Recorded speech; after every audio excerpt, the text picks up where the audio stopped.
Welcome back, everybody. Here we are with issue 66, the review issue. So let's go ahead and get started. Just as a disclaimer, got a bit of a cold going on. Sinus is going absolutely crazy. So I may have to uh, do a bit of editing while I go through either a sneezing or a coughing attack, whichever happens first. So just a bit of a warning. I anticipate this to be pretty quick, as we did the quick review during the build part. This part is there's not a lot to it, so I should go pretty quick anyway. By the time the Clone Wars broke out, the G9 Rigger Class Corellian light freighter was already an old design, but although the G9 Rigger possessed few of the attributes of a military model, at least one saw action when Jedi General Anakin Skywalker stole the Twilight during the Battle of Teth. Um, His ability to fight off an attack by two Rogue-class starfighters demonstrated the surprising potential of the model, and he kept it as a personal project throughout the war, making repairs and modifying it from time to time. Movable wings. The Rigger class had one large main wing projecting to starboard and two secondary wings that folded against it. The larger of these pivoted down under the hull and was called the Talnami freighter swing wing. It was about half the size of the main wing and gave the ship extra maneuverability, as well as being equipped with a heavy blaster. A small folding wing was fitted above the main wing. This carried a double heavy blaster cannon and would move into the upright position to allow the weapons to be fired. A Jedi in service. The G9 Rigger's cockpit was located at the front of the hull, where a wrap-around screen gave good forward visibility and view to either side. The console was very spacious, but the controls were laid out to suit a crew of two, a pilot and a co-pilot. The vessel also had accommodations for up to 6 passengers, although Anakin Skywalker normally only took astromech droid R2-D2 along inside the cockpit on his missions across the galaxy. There are several main similarities between the G9 Rigger class light freighter and the Imperial Lambda class T-4A shuttle. Although they were built by different companies, both had 3 wings, 2 of which were pivoted, although the Lambda was symmetrical and the Rigger was not. In the case of the Rigger, the cockpit was positioned between the main wing and the main engine. Just next to the cockpit, the main wing housed 2 secondary engines. The ship was armed with concussion missiles, 3 heavy blasters located on the folding wings, and also had a rotating laser cannon mounted on the main wing. Humble origins. The ship was originally designed to carry freight, which could be pulled into the hold by a tow cable or a magnetic field to allow transfer of goods in deep space. There was a boarding ramp underneath, which acted as a main entrance. A secondary entrance and exit to the ship was via the door to a hangar compartment at the rear. This was big enough to fit a small starfighter, although it was normally used as a cargo hold. The freighter that came into Anakin's possession was originally used to smuggle illegal spice to Crime Lord Zero the Hutt, and was old by the time of the Clone Wars. Even so, Anakin saw its potential and it became a personal project. He modified the ship heavily to make it his own, though he kept the Twilight name. The modifications included a rebuild and upgrade of all the systems from cockpit to cargo bay, adding retractable landing gear, wings that rotated from landing to flight modes, firing flick missile. I don't know what a firing flick missile is. That's interesting. Movable laser cannon turrets, a side-mounted escape pod, and a working tow cable winch. The ship was known to be temperamental but extremely tough. Skywalker used the Twilight for most of the Clone Wars, keeping his Delta 7B Astra Sprite class starfighter in its hangar. but the craft was eventually destroyed during a mission to the planet Mandalore. Last flight. The ship's end came in the closing stages of the Clone Wars after Obi-Wan Kenobi received a distress message from Duchess Satine, who was imprisoned on her home planet of Mandalore and needed help. Kenobi borrowed the Twilight from Anakin Skywalker to get there, but would see the ship be destroyed by rockets fired by Sith Lord Darth Maul as Kenobi attempted to flee with the rescued Duchess. Acquiring the Twilight. After Anakin Skywalker and Ahsoka Tano lost their ship on the planet Teth during the rescue mission of Jabba the Hutt's son, Rada, they found the Twilight being loaded by battle droids. The two Jedi destroyed the battle droids and took the ship. At first, it refused to start, but astromech droid R2-D2 managed to fire up the battered engines. The Jedi attempted to take Twilight to the nearest Republic cruiser, but the battle above Teth prevented them from docking, so they were forced to take the ship to Tatooine.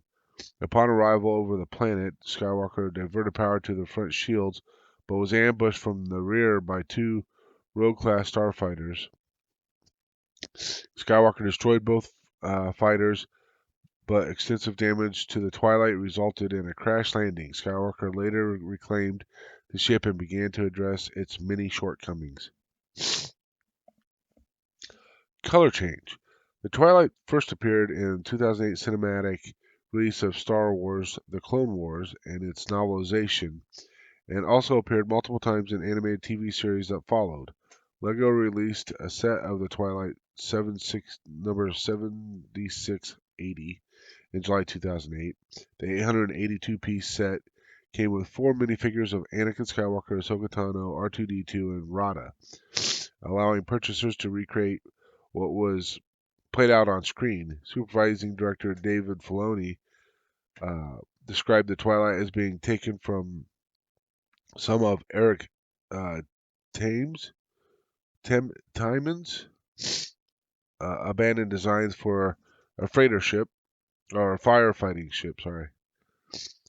Where are we at? Confusingly, the Twilight's laser fire changes colors. In the film of Clone Wars, the blasts are red, as they are during the later TV episode Downfall of the Droid. However, in the episodes Destroy Malevolence, Mystery of a Thousand Moons, and The Lawless, the laser fire has become blue, although it could be explained as being an upgrade done by Twilight's owner, Anakin Skywalker. Visiting Quarzite. Situated in the Inner Rim, not far from the colonies, lies the planet Quarzite. It is flanked by two major hyperspace routes in the galaxy, the Corellian Trade Spine in the west and the Hydean Way in the east. But Quarzite's closest large hyperspace route is the Shipwright's Trace. From outside space, Quarzite looks like a tranquil world covered in grayish layers, in a grayish layer of clouds with violet flashes, but appearance can be definitely be deceiving. All aerial travel is rendered impossible by the thick atmosphere and unique weather patterns. Lightning and heavy rain pound the planetary surface, which is unable to sustain any form of society as the planet's high pressure type 4 atmosphere is almost impossible for most organisms to survive. Early explorers discovered Quarzite's lethal atmosphere after seeking to land their craft only to be crushed to death. Still, life often finds a way to flourish, and that's exactly what happened on Quarzite. Crystalline beauty. Very few visitors have ever been able to witness the true ecosystem of Quarzite. Its beautiful underground caverns. The crust is hollow and features endless fields of crystals and crystalline structures beneath its surface. The crystals emanate a violet light that has been the key to evolution on Quarzite, together with the oxygen-rich atmosphere that can be found inside the caves. The violet light glows perpetually, and the subterranean realm has its own underground water basin, lakes, fungal growths, and lichen. Many lush planets have never produced any sentient species, but two developed on Quarzite. The Belugans evolved from marine animals that once lived on the planet's underground oceans and lakes, while the Cage, who evolved on dry land, are a near human species, which is the ancient enemy of the Belugans. So the Belugans, kind of like a beluga whale, I guess.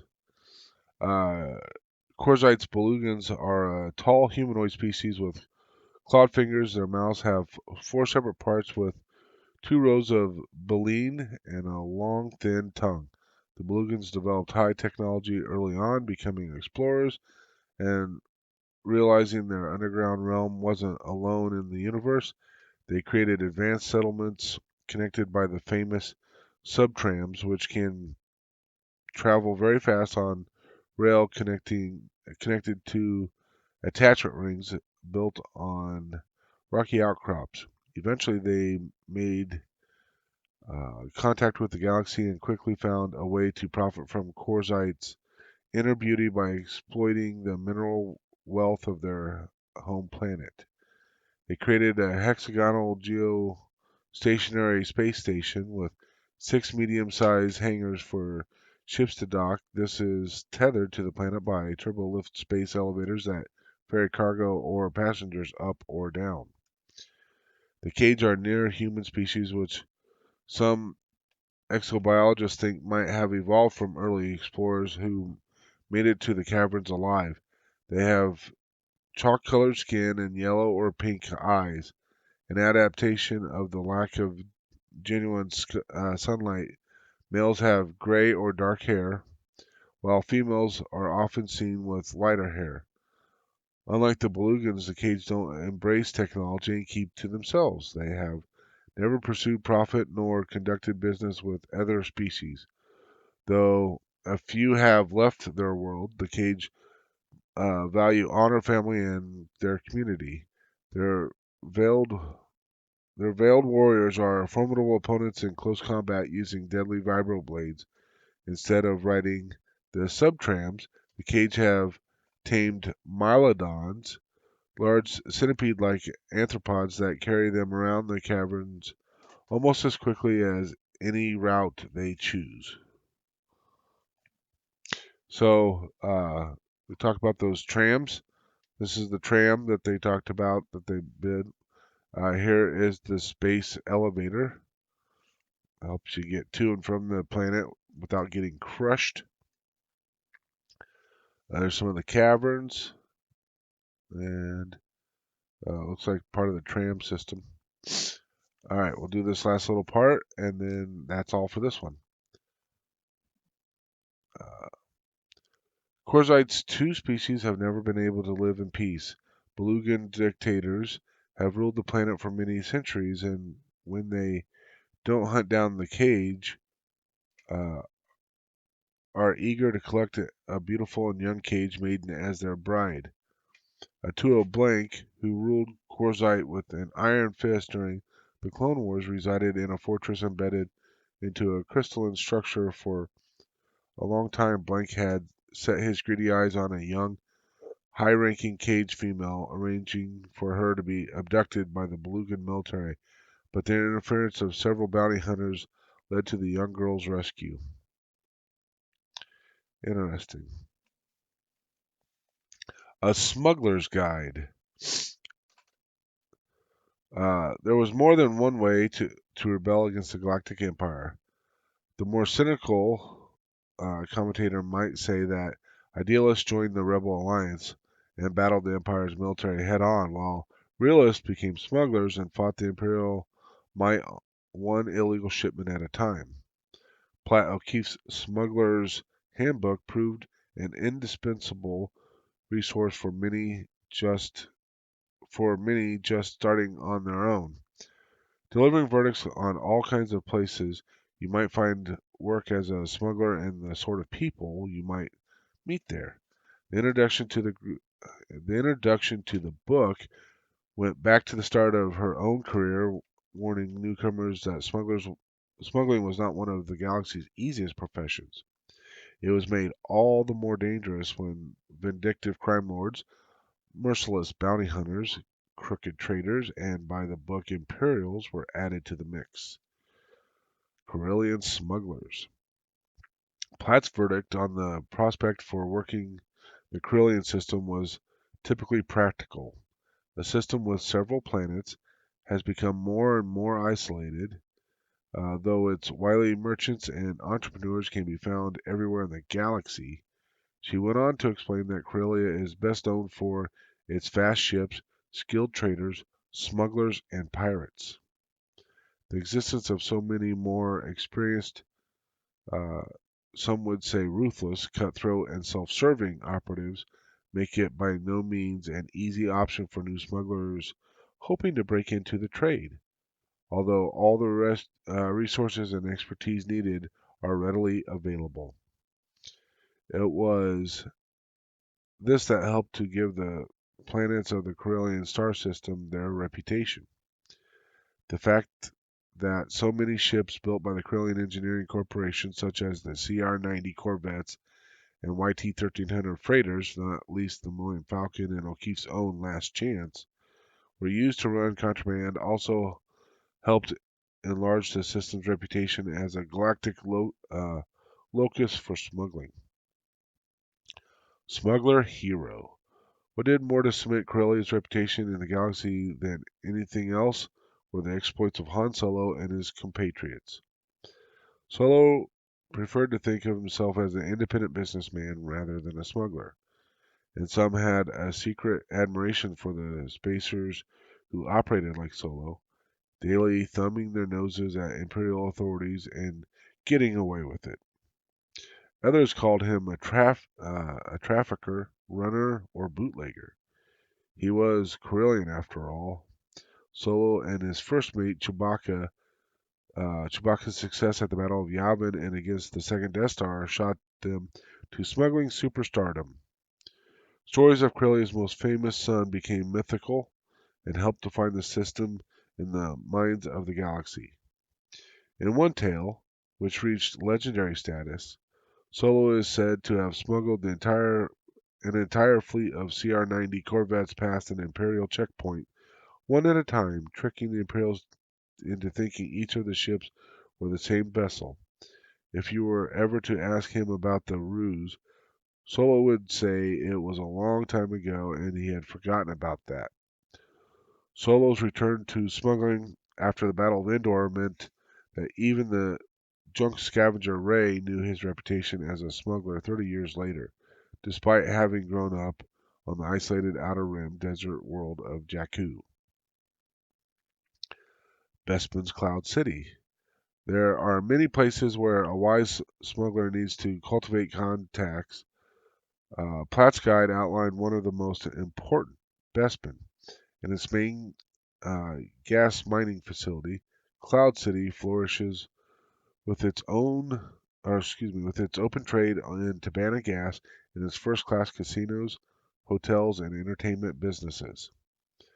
The long-established illegal Tabana gas operation in Bespin's Cloud City is the entire reason why the floating platform exists. Many of its residents are on the run or making a last try at some kind of life. Most turn a blind eye to an operation on the shady side of the law, smuggling included, because they are involved in similar schemes themselves. This makes secretly moving goods, and sometimes people when the smuggler can get away with it, through the Bestman system easier than most. It might be thought that this state of affairs could not continue under the Empire, but while Imperial rule was instigated when Darth Vader and his Imperial stormtroopers occupied Cloud City, changing things officially, some people who had no love for the Empire stayed, purely to carry on defying it. Smuggling became harder under Imperial occupation, but it was built into the DNA of Cloud City, and its maze-like structure favors those who know it inside and out. Smuggling vessel. So this is Platt Qkeefe, female, I guess. Looks like it anyway.